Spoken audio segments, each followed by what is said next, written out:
Today's sermon is titled Democracy at Work in Cambria, to be delivered by Andy Fagan and Donn Howell. Donn spent most of his grade school and all of his high school years in Kansas City, Missouri.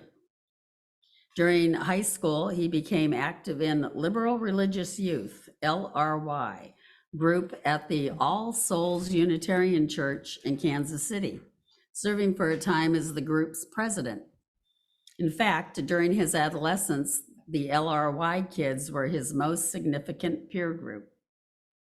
Donn graduated high school in 1960, got his BA in anthropology from the University of California at Santa Barbara in 1965, and an MA in ethnomusicology from the University of Hawaii in 1975.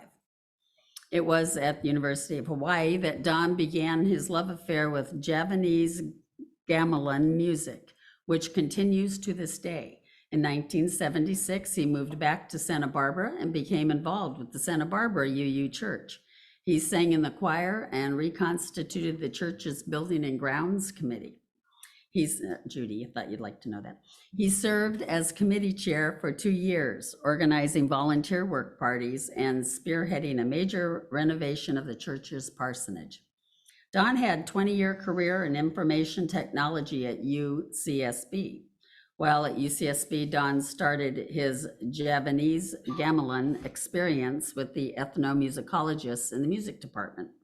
He has continued to support the UCSB gamelan ensemble either through his own teaching or by recruiting others to teach. After his retirement, Donn moved to Cambria full-time in 2005. Around 2013 or 14, he became concerned about the operation of Cambria Community Services District and the move to create an emergency water supply. He began attending and speaking at meetings. His point of view resonated with others, and in 2018, he succumbed to their urging and stood for election to the CCSD Board of Directors. He has just retired from his 4-year term, serving the last year as board president. He remains involved in district affairs. He is a member of the CCSD Policy Standing Committee and attends and speaks at board meetings as a member of the public. Andy Fagan is in his 3rd year as vice president of UUCC Board of Trustees and serves on the worship committee. Andy will interview Donn for this talk. Donn and Andy, come on.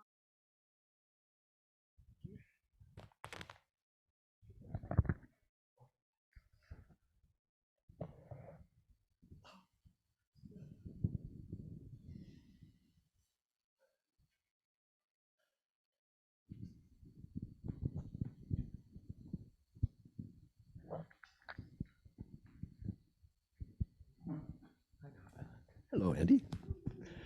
Is this on? I hope so. And Randy, when you get a chance, could you just check the Zoom audio over there to make sure we're coming through? Thanks. So good morning, everyone. Hello, Donn. Good morning, Andy. I'm honored to be here talking with you today. Thank you for sharing with us.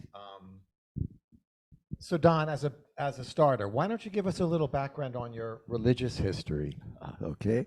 Well, as the bio said, I spent most of my life, my pre-adult life in Kansas City, Missouri, as a member, as a youth of the All Souls Unitarian Church there. So what shall I say? I've been basically a Unitarian as long as I can remember. In fact, is this better here? Get it down there. Okay, there we are. Thank you. Yes, I'm not. Usually, I just speak out. So yeah, actually, I have a memory of Unitarian churches when I was 5 years old in Iowa City. There was one of the more Transylvania style old churches with a half timber thing. So it goes that far back. So I have that that background, and then a very, very strong admixture with Quaker philosophy. as it happened, the Old Souls Church and the Kansas City Society of Friends, the Friends Society actually shared the building with the Unitarians. They were meeting in the basement on Sunday evenings, and my parents got involved in that way. And so I acquired some of their philosophy. I don't remember, well, the two items which will reappear from with the Unitarian background. It was the idea that and this is before they became UUs, so the essence of that was the acceptance, or at least acceptance that there may be multiple points of view about reality and about what's good, and so that was the basis of that. But from the Quakers came this, which we now have, and I see it in our first principle, which I think we got mostly from the Universalists, is that in each person there is this spark of the divine. So that's what I got from the Quakers. Thanks, Don. And this will be another service, but in our preparing for this talk, Don was around when the merger happened. He was already involved in the Unitarian Church, which became the UU Church, Unitarian Universalist. So he's got some interesting and recollections of that. But like I say, that's sort of a different topic. So let's move on, Don. Let's move on to your professional years. You, as you said, as we heard in your bio, you were a database administrator and a gamelan music instructor. How did your UU principles and values relate to those pursuits? Oh, thank you. Well, they kind of all work together, but again, we come back to the importance of each person and their individual lived experience. For me, and I don't know that it was that I may have gravitated to this sort of occupations just because I'm the kind of person I am, or it might be because of my religious training. It's hard to say, but I tended to gravitate towards activities where the success of the activity depended upon the success of the other people. For example, as a database administrator, my job was to make life easy for the programmers and assist them in their system designs. So if they succeeded, then I succeeded. So and it was, of course, incredibly satisfying. And in those ancient days, it seems like my office, there was always a line of people out the door waiting for consultation. At the more group level, the most obvious situation is the gamelan music, which is I can't imagine a group activity that is more group activity. The entire musical experience is really a negotiation amongst all the players within a certain framework, and again, it appealed to me so strongly that I'm still doing it, because I just loved it so much. So it's those kind of things, and then it's professional life now, right? Well, we'll get to that, but also the Building and Grounds Committee. That's where I was going. How did they receive your guidance? That's where I was going. So when I was, we won't worry about the time frame too much. When I was in Santa Barbara, they had a Buildings and Grounds Committee, which was not really, they hadn't kind of been very functional, and the lady who was doing it contacted me and asked me if I'd take over, because at that time I was also a real estate broker. So I took it over, got volunteers, and we had a number of volunteer workings at the church to beef it up and clean their patio and do all that. And then ultimately, when the ministers changed and a new minister, preparing for a new minister, the parsonage that was next door to the church, which was in very bad repair, again, with both volunteers and contractors working to renovate that property. So again, it's this issue of getting people to work together. And it wasn't, oh, I did it. They did it. And that's what, it just gives me great pleasure whenever I see that one happening.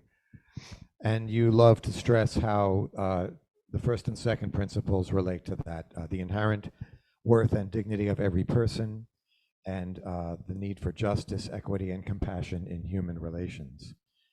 All right, so now we move on to Director Howell. Okay. Former Director Howell, you're you. happily retired.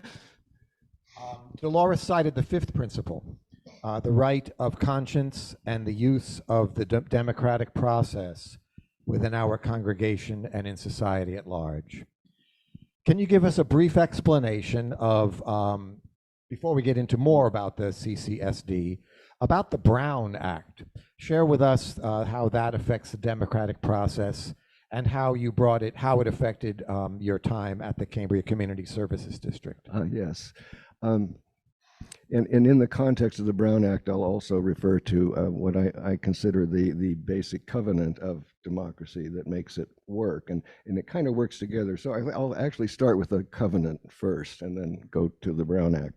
So for a democracy to work, you have basically, in my opinion, two rules that have to, two things that have to be present. Otherwise, we will end up like John Adams.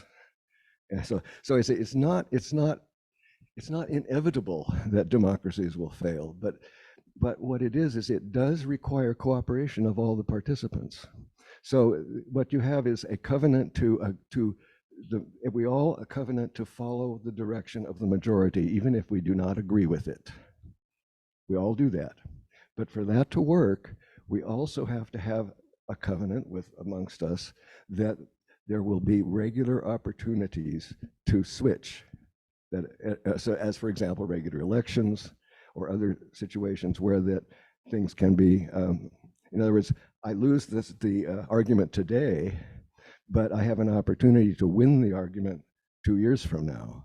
And as long as we all have faith that that's really going to happen, so it is a covenant. In other words, the losers have to agree, and the winners, more importantly, the winners have to agree that they're going to risk their hegemony on a regular basis. So now moving on, so you have that principle. Then in addition, because we're dealing here with representative government, so we don't have a town hall system here in town, where our representatives are doing the governing. We elect them democratically, and then they democratically come to decisions. But the Brown Act, which is the other part of it, is that the decisions that your representatives make must be made in public, not in private. And this rule, which is a state law, applies to all legislative bodies under the legislature. The legislature doesn't follow it, of course, but in here we have the CCSD has to follow it. The school district has to follow it. The cemetery district has to follow it.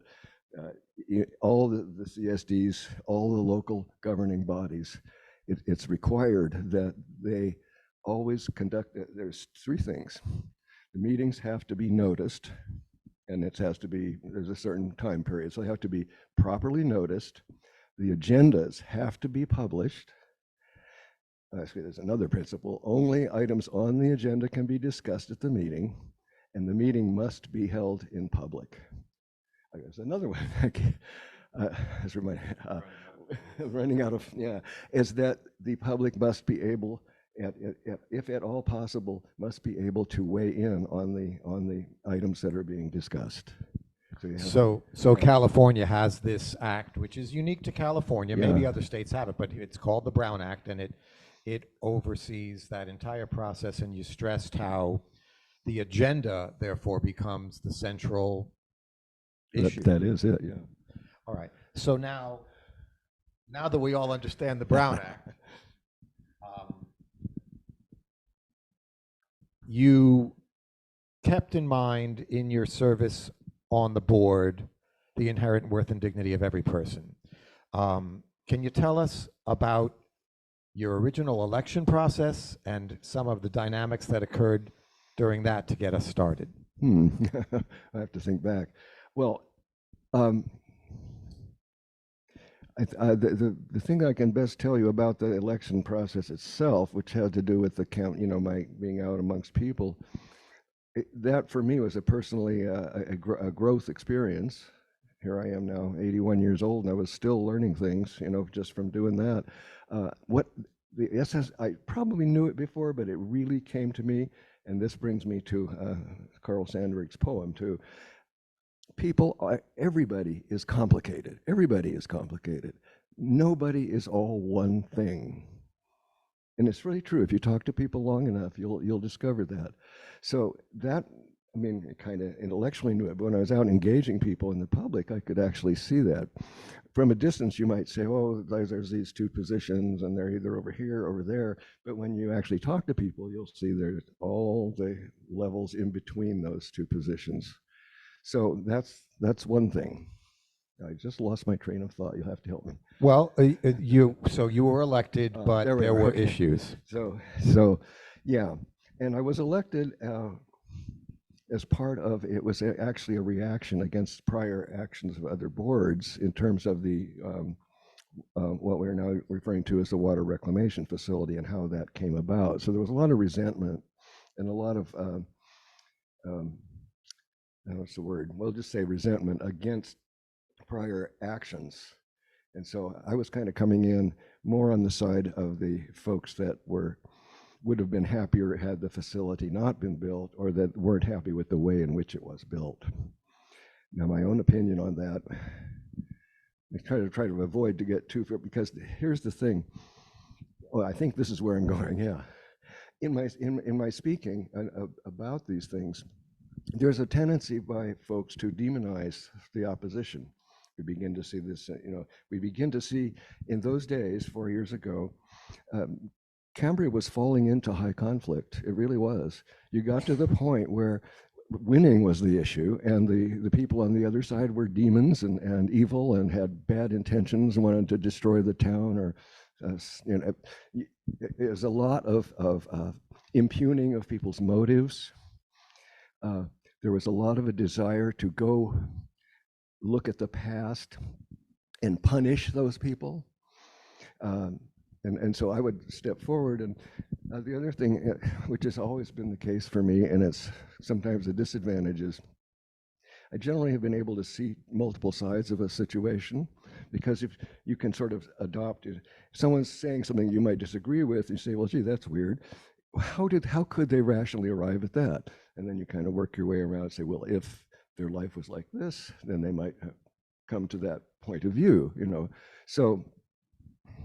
So in speaking, I was always tried to bring forward, no, these are not bad people.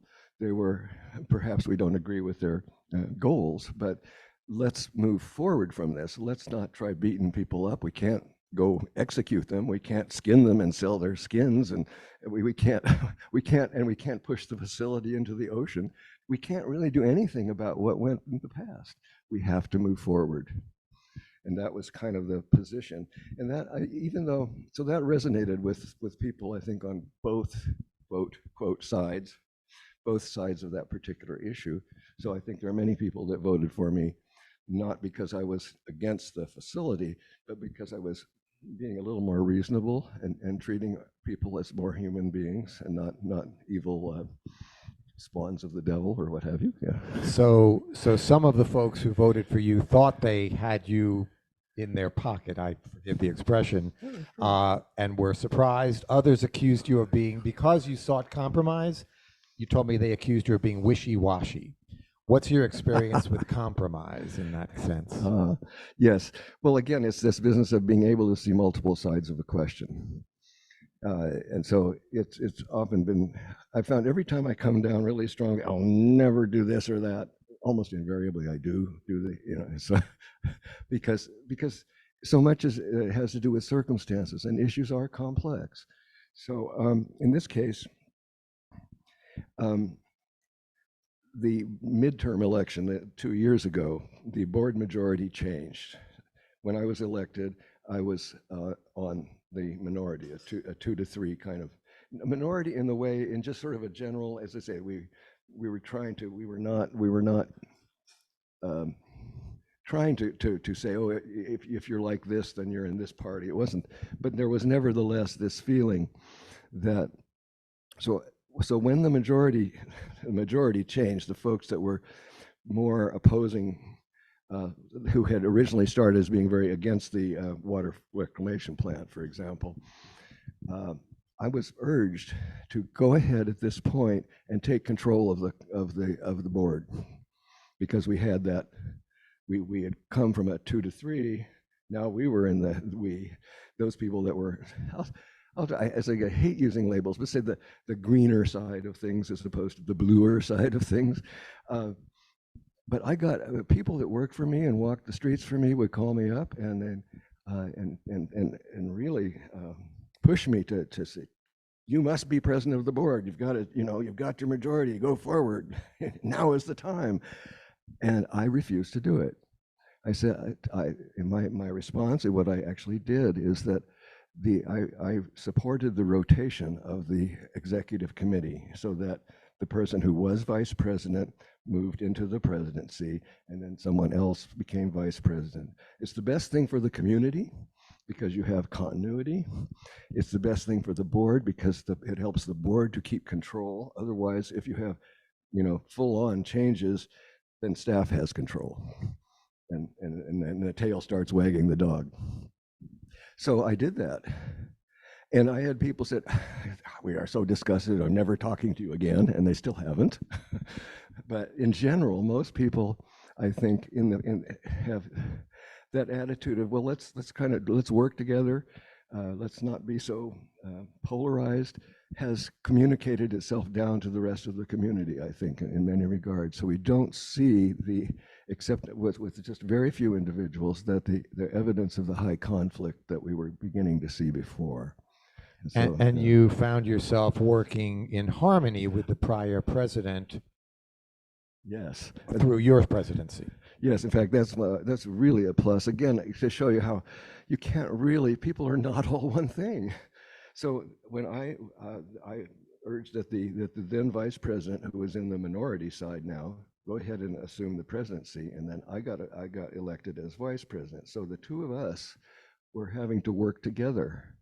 And boy, did I acquired such a respect for my fellow officer, such a respect for the person's talents and abilities and points of view. And we spent hours on the phone because we were coming from different positions. We would spend hours on the phone trying out ideas with each other and coming together to something that would work for both of us. It was a wonderful experience. And I developed just a great rapport and a great respect for my compatriots on the other side of the aisle. So that's kind of where it was. It's an illustration, though, that one last thing, because I wanted to bring, I see our time is going to. So we see that we had some high conflict. We begin to see, it's high conflict if you can't figure out what on earth are those people thinking that they could do that. We all know how this is going. But the other thing is the elephant story, which is the other part. This is the Unitarian elephant story is the blind man with the elephants. Well, we can't all know reality, but there's this and this. And the Sandberg one is a little different. But all three men could see all of the elephants.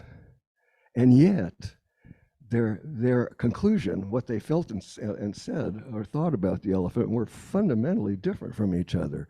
So that's and this is the illustration of what I found, is that people bringing their life experience and everything to any situation are going to see it differently. So you have your perspective changes things. When you move from here to there, things look different, and what you bring to the experience.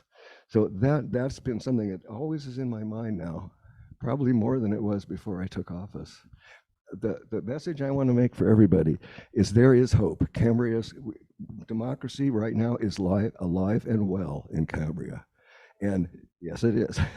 And it will stay that way as long as we are all stay engaged and we try very, very hard to remember Sandberg's poem and try very, very hard to understand that most of the people we disagree with are in fact rational human beings, and they probably have very good reasons for the position that they're taking. That's a great wrap up, Don. I was going to ask you one more question, but I'll just remind everybody or tell everybody that you, to bring it back home, you expressed appreciation about how much the congregation supported you during your time on the CCSD. And I don't know if you want to say anything about that, but it was certainly something everyone should be aware of. I thank you for bringing that up. Let me just say thank you to all of you. I don't think I could have really done it if I had just been this just lone person, but with the support of just the moral support of people behind you, the fact that I'm a gay man, for example, being able to be comfortable in society when it's not really relevant, but it's still something when I've had to grow up with, and just to have the acceptance of this congregation. And then also my friends here who have played gamelan with me from time to time, back in the days before the Great Isolation. It's enhanced both my own self-confidence, my feeling of connectedness to you all, and my connectedness to the community. I think it really helped me to engage me into the community. Well, thank you, Donn, so much. Thank you for sharing, and thank you for being a part of this community, an important part. We appreciate you. Well, thank you. Thank you.